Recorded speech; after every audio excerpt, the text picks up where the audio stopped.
عليه ونعوذ بالله من شرور أنفسنا ومن سيئات أعمالنا من يهده الله فلا مضل له ومن يضلله فلا هادي له ونشهد أن لا إله إلا الله وحده لا شريك له ونشهد أن سيدنا ومولانا محمدا عبده ورسوله صلى الله تعالى عليه وعلى آله وأصحابه أجمعين أما بعد فأعوذ بالله من الشيطان الرجيم بسم الله الرحمن الرحيم وإذ يرفع إبراهيم القواعد من البيت وإسماعيل ربنا تقبل منا إنك أنت السميع العليم ربنا واجعلنا مسلمين لك ومن ذريتنا أمة مسلمة لك وأرنا مناسكنا وتب علينا إنك أنت التواب الرحيم صدق الله العظيم. معزز سامعین کرام،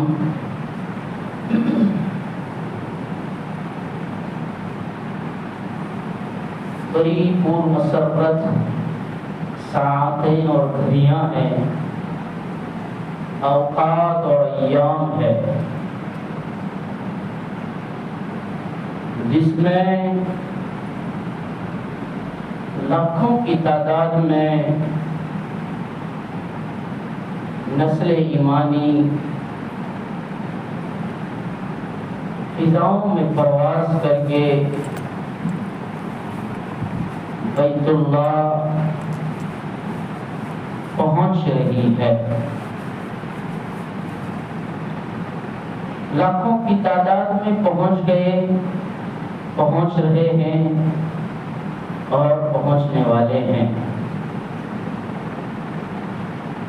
کتنوں کی فلائٹیں پہنچ گئی اور کتنے ابھی جانے کی تیاریاں کر رہی ہیں، اور کروڑوں کی تعداد میں امنگیں لیے ہوئے بیٹھے ہیں. اللہ ہر ایک کی امنگ پوری فرماتے ہوئے وہاں کی حاضری نصیب فرمائے.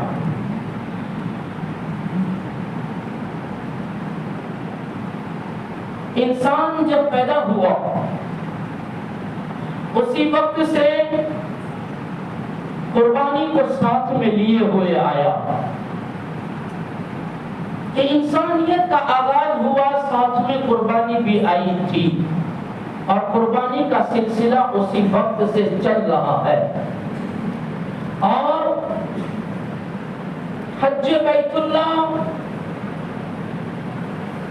آقا نامدار صلی اللہ علیہ وسلم کی بعثت سے قریباً 4000 سال پہلے بیت اللہ کا حج کرنا شروع ہوا. یہ قربانی اور حج میں فرق ہے کہ قربانی پہلے سے ہے اور حج بیت اللہ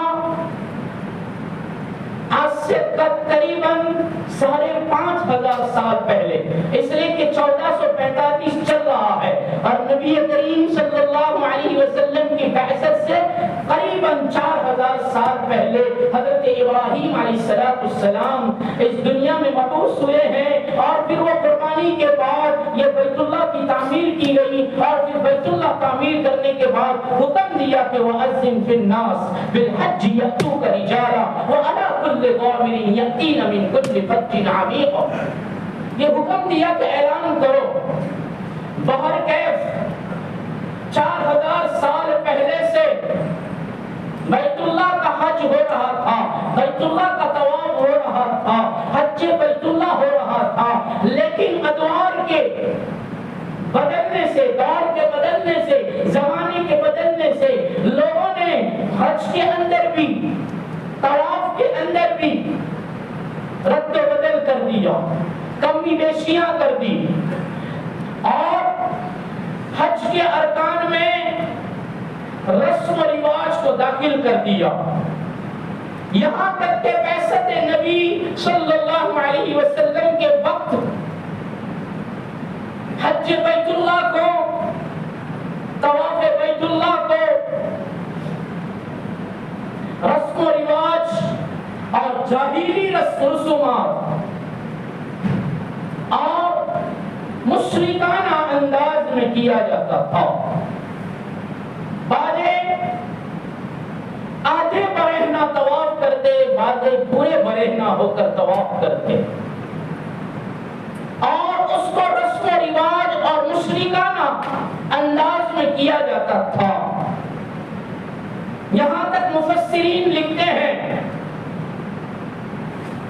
کہ جب بیت اللہ کے حج کے لیے جاتے تھے اور گھر سے نکلتے جھولا اٹھا کر، سامان اٹھا کر، سامان سفر اٹھا کر چند قدم چلنے کے بعد اگر یاد آ جاتا کہ کوئی چیز گھر پر بھول گئی ہے، تو اب وہ چیز، بھولی ہوئی چیز جس کو وہاں لے جانا اشد ضروری سمجھتے تھے اور اپنی ضروریات زندگی کی چیز ہوا کرتی تھی، تو اس کو واپس لینے کے لیے گھر جاتے، تو اب ان کا عقیدہ، ان کی مانیتا یہ تھی اور وہ یہ سمجھتے تھے کہ حج بیت اللہ کے لیے وہ گھر سے نکلے ہیں تو جب تک حج نہ کر لیں وہاں تک اس دروازے سے جو مین گیٹ ہے جہاں سے ہم نکلے ہیں، گھر کے آگے کا دروازہ ہے، وہاں سے داخل نہیں ہو سکتے۔ اگر بھولی ہوئی چیز گھر لینے جانا ہے تو مفسرین کرام نے لکھا ہے کہ وہ اپنے گھروں کے پچھواڑے آتے، پچھلے حصے میں آتے، اور پھر اس میں داخل ہونے کے دو طریقے تھے۔ ایک طریقہ یہ تھا کہ پیچھے کی دیوار میں سوراخ کرتے، پیچھے کی دیوار کو توڑتے اور پھر اندر داخل ہوتے، اور ایک طریقہ ان کا یہ تھا کہ چھت کے اوپر چڑھتے اور چھت پر سے برآمدے میں آتے اور پھر برآمدے میں سے پھر گھر میں داخل ہوتے، جس کو قرآن نے لَيْسَ الْبِرَّ أَن تَأْتُوا الْبُيُوتَ مِنْ أَبْوَابِهَا، اس سے انکار کر دیا کہ یہ نیکی نہیں ہے کہ حج کے ارادے سے نکلنے کے بعد بھولی ہوئی چیز گھر لینے کے لیے آنا ہے تو آگے کے دروازے سے داخل نہیں ہو سکتے، یہ غلط رسم ہے، یہ غلط رواج ہے۔ یہ ایسے رواجات اور ایسے رسومات انہوں نے داخل کر دیے تھے کہ حج کرنا ہے تو اب حج کا ارادہ کر لیا ہے تو جب تک اتمام حج نہ ہو، جب تک حج پورا نہ ہو، اس طریقے سے غلط عقائد لیے ہوئے تھے جن کی اصلاح کے لیے محمد رسول اللہ صلی اللہ علیہ وسلم قرآن کا پیغام لے کر آئے، اور پھر انسانیت کو حضرت ابراہیم علیہ السلام کی دعا کے مطابق ربنا وجعلنا مسلمین لک ومن ذریتنا امة مسلمة لک وارنا مناسکنا وتب علینا انک انت التواب الرحیم۔ حضرت ابراہیم و اسماعیل علیہ السلام، ایک خلیل اللہ، ایک ذبیح اللہ، باپ بیٹے دونوں، ایک معمار ایک مزدور بنے ہوئے ہیں، اور بیت اللہ کی تعمیر ہو رہی ہے رب کی نگہبانی میں اور رب کی رہبری میں۔ جیسا بنوانا چاہیے تھا ایسا گھر بنوایا جا رہا ہے، چوکور گھر بنانے کا ہی حکم دیا گیا۔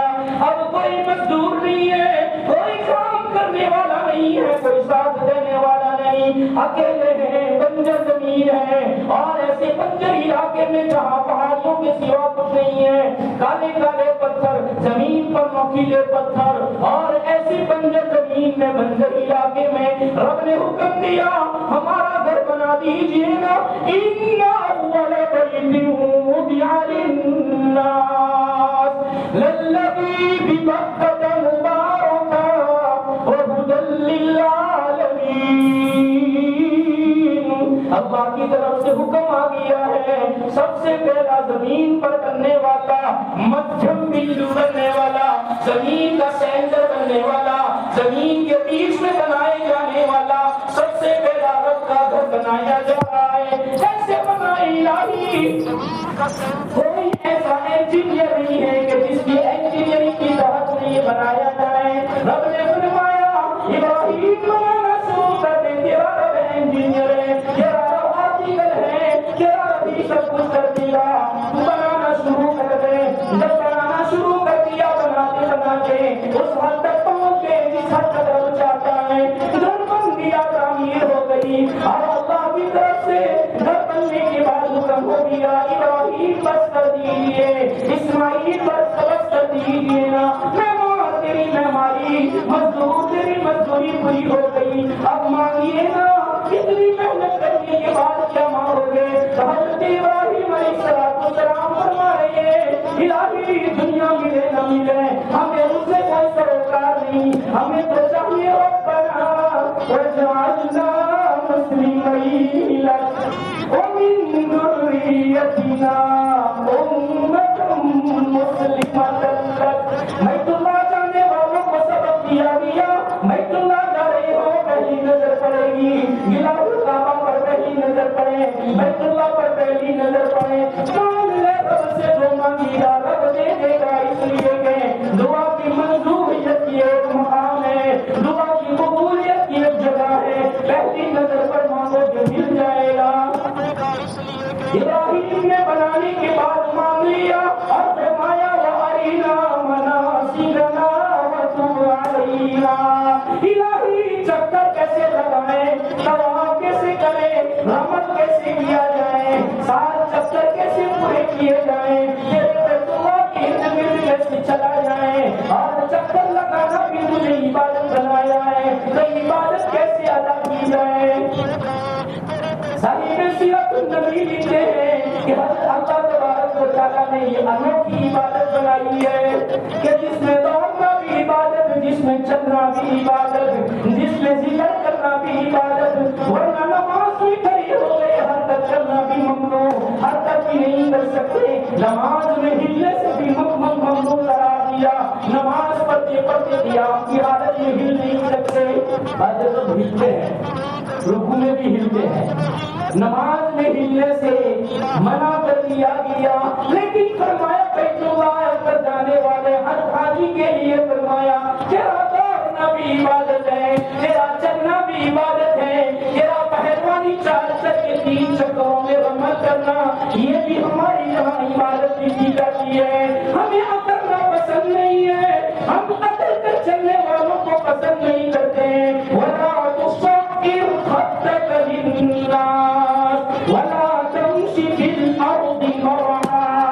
زمین پر سینہ تان کر چلا کر، تیرا سینہ تان کر چلنا رب کو پسند نہیں، لیکن وہ رب کہتا ہے جب میرے گھر پر آ جائے اور طواف کرے مقام میں تو تیرا اتر کر چلنا بھی ہمیں بڑا پیارا لگتا ہے۔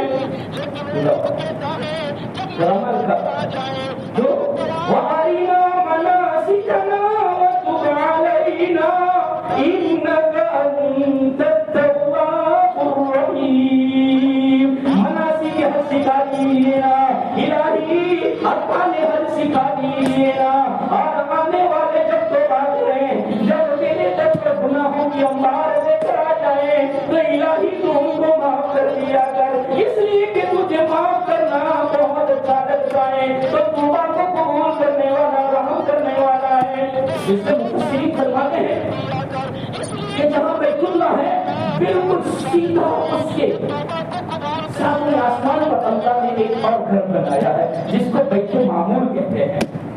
انسانوں کے لیے زمین پر بیت اللہ، آسمان پر فرشتوں کے لیے بیت معمور بنایا ہے، وہ بالکل بیت اللہ کی سیدھ میں ہے، زمین پر بیت اللہ بالکل اس کی سیدھ میں اللہ نے بیت معمور بنایا، اور جہاں فرشتے چکر لگاتے ہیں، بیت معمور کا طواف کرتے ہیں۔ معراج کی رات میں محمد رسول اللہ صلی اللہ علیہ وسلم جبرائیل امین سے پوچھ رہے ہیں، جبرائیل یہ کیا ہے؟ وہ بیت المعمور ہے، اس کا چکر فرشتے لگاتے ہیں، اور فرمایا روزانہ لگتے ہیں، اور روزانہ 70,000 فرشتے چکر لگاتے بیت معمور کا، اور جو ایک مرتبہ لگاتا ہے چکر قیامت تک پھر اس کی باری نہیں آتی ہے۔ اندازہ لگا ہوتا ہے کتنے فرشتے پیدا کیے ہوں گے، لیکن اس کے باوجود فرمایا جب بیت اللہ پر انسان جاتا ہے، گناہوں کے انبار لے کر جاتا ہے، گناہوں کا پتلا بن کر جاتا ہے، فرمایا رب بیت معمور پر نورانی فرشتے، نورانی مخلوق چکر لگاتی ہے، طواف کرتی ہے، لیکن رب جب یہ مخلوق انسان محمد رسول اللہ کا امتی گناہوں کا پتلا بن کر، گناہوں کے انبار لے کر، گناہوں کی گٹریاں لے کر جب وہاں پہنچتا ہے، بڑا گندا ہے، بال بکھرے ہوئے ہیں، نماز میں آؤ خوشبو لگا کر آؤ، تو فرمایا جب احرام باندھ لو تو خوشبو بھی استعمال نہیں کر سکتے، انوکھی عبادت ہے، بدن کا کوئی بال نہیں توڑ سکتے، کنگھی بھی نہیں کر سکتے، حالانکہ ہر نماز میں مزین ہو کر آؤ، خوشبو لگا کر آؤ، کنگھی کر کے آؤ، اچھے بن کر آؤ، اور وہاں فرمایا ساری چیزوں سے روک دیا، انوکھی عبادت ہے۔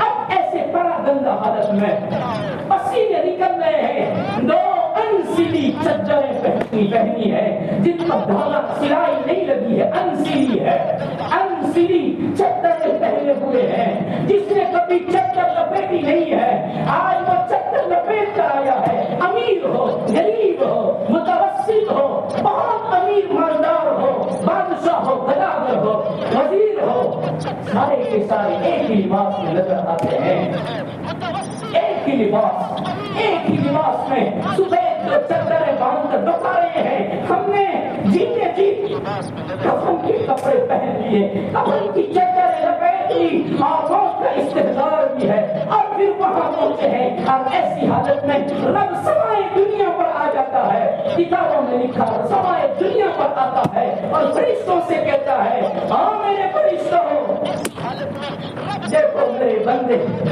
دیکھو میرے بندے کس حالت میں اپنے رب کو راضی کرنے آئے ہیں، کیا منظر کھینچا ہے، کیا بیت اللہ کا منظر ہے، جہاں پہنچنے کیوں پہنچا جاتا ہے، کیوں کیا جاتا ہے، کیوں کروایا جاتا ہے۔ ابراہیم و اسماعیل و ہاجرہ علیہم السلام کہ تین دین کی ادائیں، تین دین کی محبتیں، تین دین کا عشق الہی، اس کا مجموعہ اللہ نے بیت الحج حج کو بنا دیا کہ حج ارادہ کرنا، جس کا لغوی معنی ہے ارادہ کرنا، قصد کرنا، نیت کر کے جانا، اور شرعی اصطلاح میں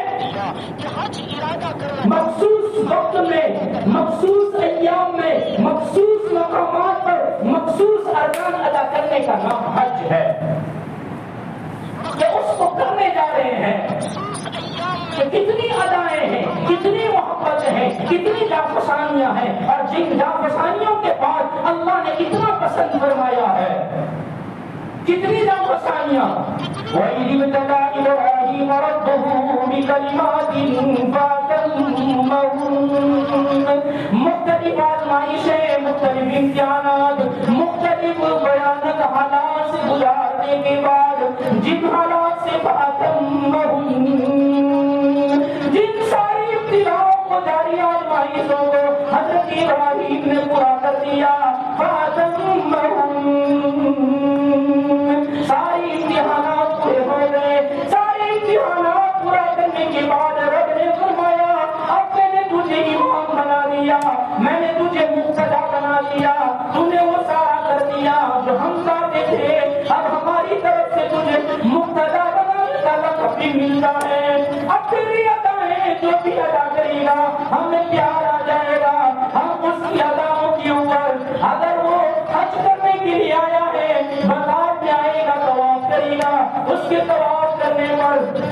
اسماعیلی خاندان کے غلام کے آزاد کرنے کے برابر ثواب دیں گے. اسماعیلی خاندان جو خاندان کے محمد رسول اللہ صلی اللہ علیہ وسلم کا ہے, حضرت اسماعیل کی نسل سے محمد رسول اللہ ہے, تو فرمایا اسماعیلی خاندان کے غلام کے آزاد کرنے کے برابر ثواب دیں گے. صفا مروہ کی سعی کرے گا, وہ صفا مروہ جو جن قربانیوں کے ساتھ جب اس کا تصور کرتے ہیں. ہم نے سن لیا, ہم نے سنا ہے کہ صفا مروہ پر حاجرہ نے چکر لگائے ہیں, صرف سن لینا مقصود نہیں ہے, تصور کرو ہم نے کیسا حال ہوگا. وہ گرین لائٹ لگائی ہے جس پر دوڑتے ہیں, صرف اتنا جانتے ہیں کہ یہاں حاجرہ دوڑی تھی, ماں حاجرہ دوڑی تھی, تو حج کرنے والا, عمرہ کرنے والا, صفا مروہ کی سعی کرنے والا دوڑتا ہے, لیکن استحضار نہیں ہے کہ کیوں دوڑا جاتا ہے. کسی اللہ والا جب حج کو دیا تو اپنی ننھی اولاد کو بھی لے کر دیا. ایک چھوٹی سی معصوم بچی بھی ان کی ہے. جب صفا مروہ کی سعی ہو رہی تھی تو صفا مروہ کی سعی کے دوران اپنے ابا سے, بہت بڑے اللہ والے, ان سے ابا بیٹی پوچھ رہی ہے, ابا یہ صفا مروہ کے بیچ میں لوگ دوڑتے کیوں ہیں؟ تھوڑا چلتے ہیں, پھر تھوڑا دوڑتے ہیں, پھر چلتے ہیں. صفا سے چلنا شروع کیا, پھر تھوڑا دوڑے, پھر چلے, پھر مروہ پر لے, پھر واپس آئے, پھر دوڑے, پھر چلے. یہ کیا ہے؟ تو بیٹی کی بات کہہ رہا ہے, بیٹی یہاں اسماعیل کی ماں دوڑی تھی, یہاں حاجرہ دوڑی تھی, ابا کیوں دوڑی تھی؟ ایک چھوٹی سی ننھی باپ سے پوچھ کے دوڑی کیوں تھی؟ تو باپ کہتا ہے بیٹے کو اس جگہ رکھا تھا جو گرین لائٹ ہے نا, اس سے آگے اپنے بیٹے اسماعیل کو رکھا تھا, اور جانتی تھی کہ کچھ نہیں ہے, یہاں پانی کی کوئی سبیل نہیں ہے, پانی کا کوئی چشمہ نہیں ہے, پانی کی کوئی نہر نہیں ہے, یہاں انسانیت آباد نہیں ہے, یہاں کوئی گھر پر نہیں ہے, یہاں کوئی خیمہ تمبو نہیں ہے کہ کہیں جا کر پانی لے لیں گے. لیکن ایک ماں نے جب اپنے بیٹے کے موت کو سوکھتے ہوئے دیکھا, سنو میں آپ کو حاجرہ کی داستان سنا رہا ہوں, جب اسماعیل کے موت کو سوکھتا ہوا دیکھا, ماں سمجھ گئی کہ سینے سے آنے والا دودھ تو خشک ہو گیا, اناج غلہ کی بین باکس جو کچھ بھی تھا پوشا دان ختم ہو گیا ہے, چند کھجوریں ختم ہو گئی ہے, پانی کا مشکل میں ایک قطرہ بھی نہیں ہے, اور بچے کا ہاتھ سوکھ رہا ہے. تو پھر شفقت مادری, ماں کی ممتا نے ایک جوش مارا, اور ماں کی ممتا کا ابلتا ہوا سمندر ایسا معجزہ ہوا کہ ماں صفا پر چڑھ گئی, اور صفا پر چڑھی, دیکھا کچھ نہیں نظر آتا, پھر آئی, اپنے بیٹے کو نہ دیکھا, اپنا بیٹا نظر سے اوجھل ہو گیا, تو اس جگہ پر گئی, اور جب بیٹا نظر آ گیا تو پھر دوڑنا بند کر دیا. پھر مروہ پر, اور پھر آج بیٹا نہیں نظر آیا تو پھر دوڑی, پھر بیٹا نظر آ گیا تو دوڑنا بند کر دیا. یہ وہ جگہ ہے جہاں دوڑا جاتا ہے.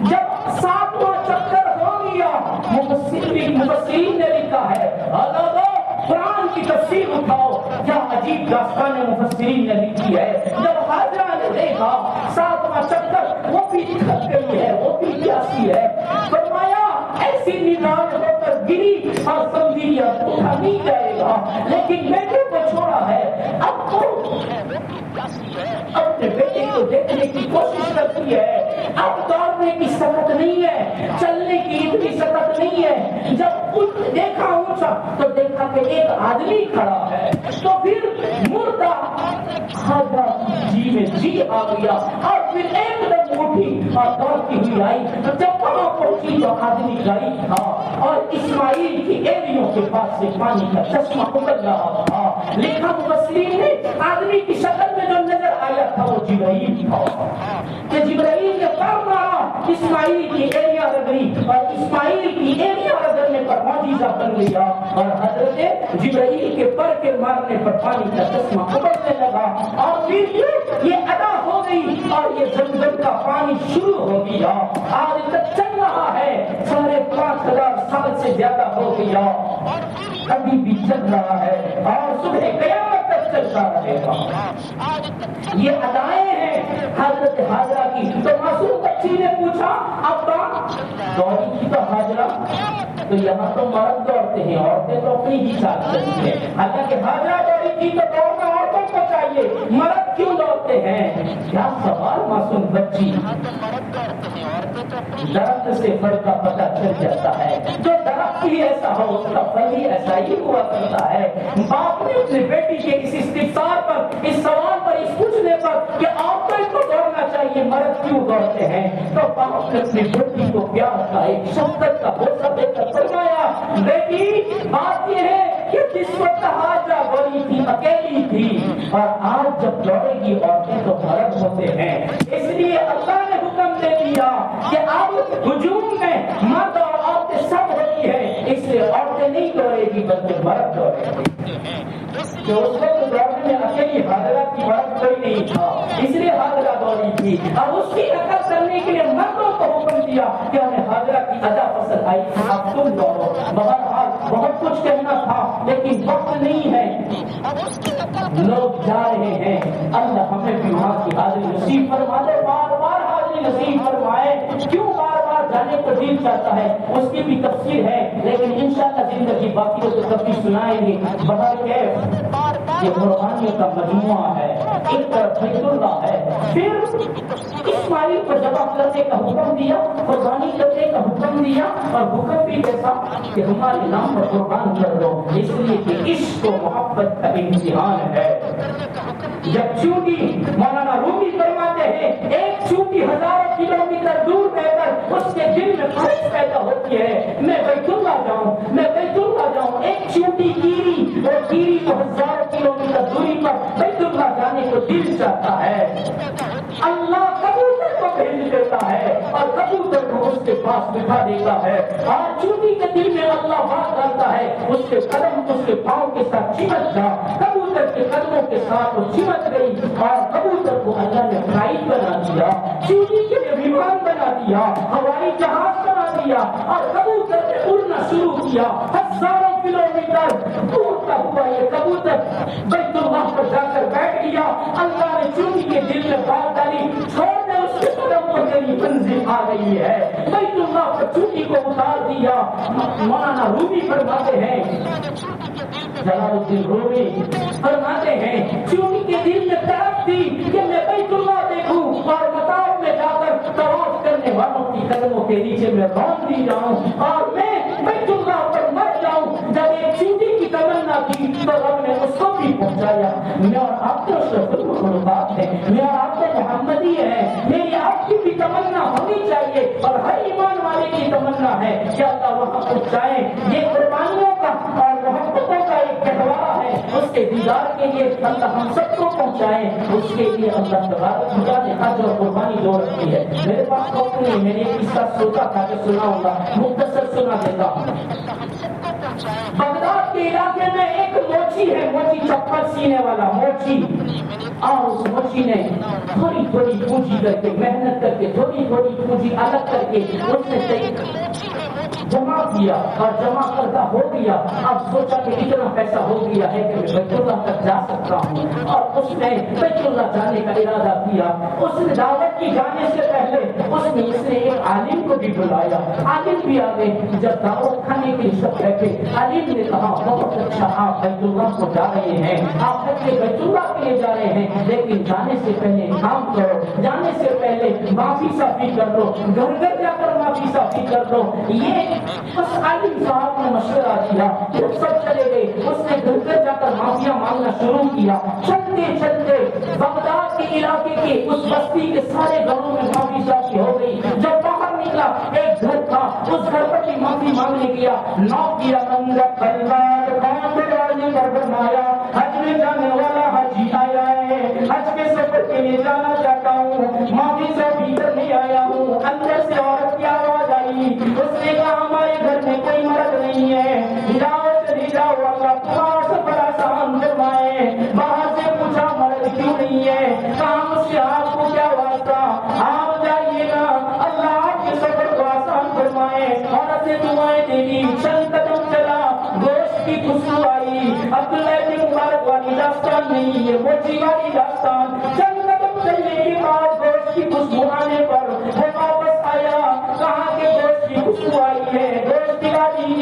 اندر سے آواز آئی یہ کھانا ہمارے لیے حلال تمہارے لیے حرام ہے. اس نے کہا تو بھی ایمان والے میں بھی ایمان والا, پھر کیوں تیرے لیے حلال ہمارے لیے حرام؟ جاؤ نہ جاؤ نہیں بتانا پڑے گا.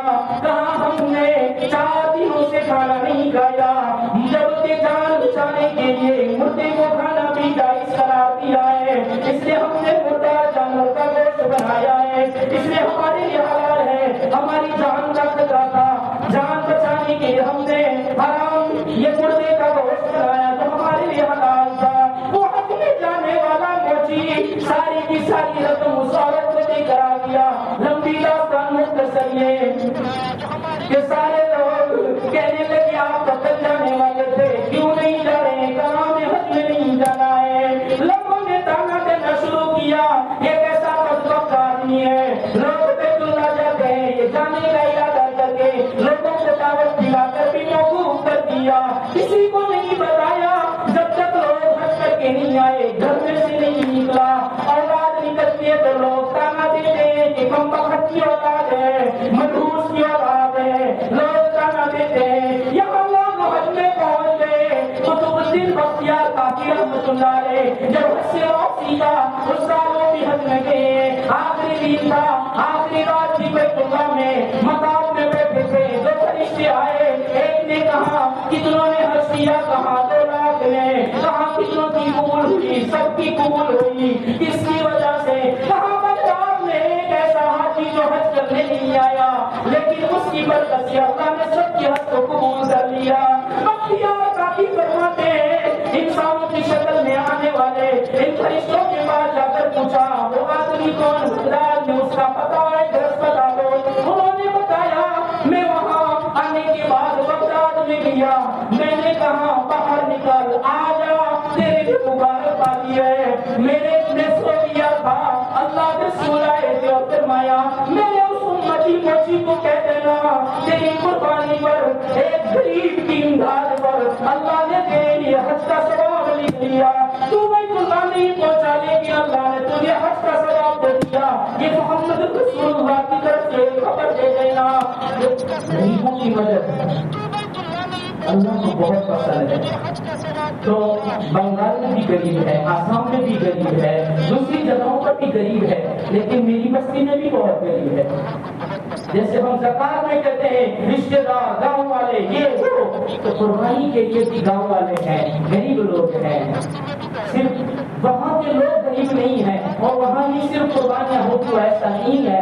یہاں بھی قربانیاں نہیں ہوتی ہے. اکثر ایک بڑی ساتھ تو قربانیاں ہی نظر نہیں آتی ہے. تو ہماری بستی میں, ہماری گنتھاریا میں, یہاں اسی جگہ پر ہماری آنکھوں کے سامنے قربانی ہو, اس کے لیے ماشاءاللہ اللہ ان کو جزائے خیر عطا فرمائے. گنتھاریا کے نوجوانوں نے یہ ارادہ کیا ہے, مشورہ کیا, اور مشورے کے بعد یہ طے ہوا ہے کہ ہم ہمارے گاؤں کے بڑے لوگ جو ہیں ان کی ماتحتی میں, ان کی نظروں کے سامنے ہم بھی لوگوں کی قربانیاں کریں گے. تو پورے جانور کا قیمت 28,000 رکھی ہے اور ایک حصہ 4,000 کا رکھا ہے. 4,000 ایک حصے کا اور پوری جانور 28,000 کا رکھا ہے. تو جن لوگوں کو اگر قربانی گھر نہیں کر سکتے اور انتظام نہیں ہے, باندھنے کا کھوٹا وغیرہ نہیں ہے اور کوئی کٹاکری کرنے والا نہیں ہے, تو یہ انتظام کیا گیا ہے. تو انشاءاللہ پوری طریقے سے امانت داری کے ساتھ آپ کی قربانیاں کی جائے گی, اور جس کا بھی نام ہوگا وہ نام بھی لکھا جائے گا, اور جس دن قربانی ہوگی وہ فون کر کے بتایا بھی جائے گا کہ آپ کی قربانی ہوئی اور اسی گنتھاریا میں کی جائے گی. تو اس کے لیے جو اگر حصے کے پیسے دینا چاہتا ہو, ایک حصے کے 4,000 اور پوری قربانی دینا چاہتا ہو 28,000, تو مجھ کو یا مولانا محمد صاحب ہمارے خاتم صاحب ہم دونوں کو نام لکھوا دیں, پیسے دے دیں. انشاءاللہ آپ کی قربانی وقت پر کی جائے گی اور جس وقت ہوگی آپ کو بتا بھی دیا جائے گا. ماشاءاللہ حاجی عبداللہ باپو صاحب ان کی بھی پوری قربانی کے پیسے آ گئے ہیں. اسی طریقے سے وہ شبیر بھائی پاردن والے جو مسجد اسلام کے پاس رہتے ہیں, ان کی طرف سے بھی ایک حصہ 4,000 آ گئے ہیں, اور کسی اور ایک دو نام ہیں جن کی طرف سے پوری قربانی کے پیسے آ گئے ہیں. تو جس کو بھی کروانا ہو تو مجھ کو یا مولانا محمد صاحب کو پیسے پہنچا دے, نام لکھوا دے, انشاءاللہ نام بھی لکھا جائے گا اور انشاءاللہ وقت پر قربانی بھی کی جائے گی. قربانی واجب ہے. اللہ کو اتنی پسند ہے کہ حج میں جانے والے کو وہاں رکن ادا کرنا ہے اور یہاں بھی اس کو قربانی کرنا ہے. یہ قربانی والی جو اللہ کا حکم ہے اس کو بخوبی خوشی کے ساتھ انجام دے. اللہ ہمیں عمل کی توفیق عطا فرمائے. جن کی سنت باتوں فائق ہو جائے.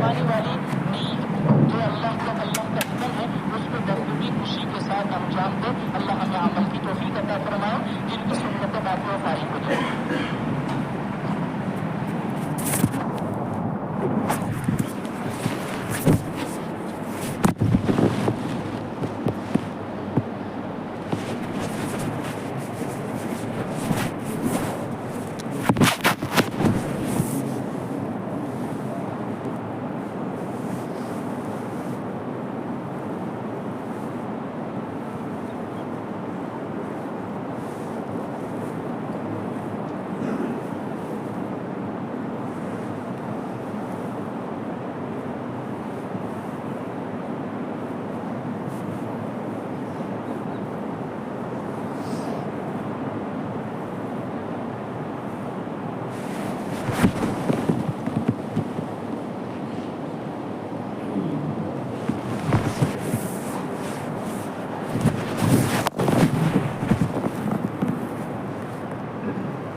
3 5